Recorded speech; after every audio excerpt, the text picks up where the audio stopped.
Now, Istanbul is on course to build the world's largest airport. That's according to the head of the trade body Airports Council International, which is meeting in London this week. Jessica King spoke to its World Director General, Angela Gittens, about the growing demand for global air travel. Airports around the world are filling up.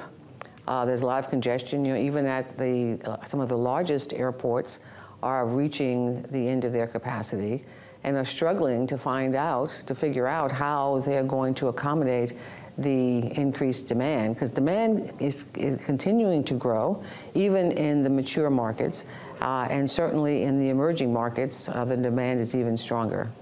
And you've recently been on trips to Istanbul and Mexico City airports. What were your insights there?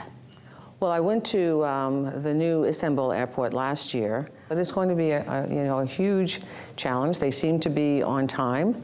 I believe they're going to open in October, and they're doing it in phases. I mean, I think they've got a very well-reasoned plan, and so airport investments tend to be lumpy, and so they have figured out what lumps they're going to need over time. But yeah, they will become probably the largest airport in the world eventually. We're here in London. Heathrow Airport has always been one of the biggest airports in the world, but due to Brexit, do you think Heathrow might lose some of its importance? I believe that the UK does understand how important aviation is to them and to their future. And so I think they're starting to take the negotiations seriously. I think part of their problem has been political, an internal political issue within the UK government.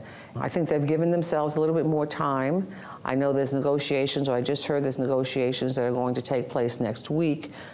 So we hope that, at least with respect to aviation, that they will come to a timely conclusion, because I think it will be very bad for the UK economy if Heathrow and the other airports are not in the EU market and don't have access to some of the other markets like the US.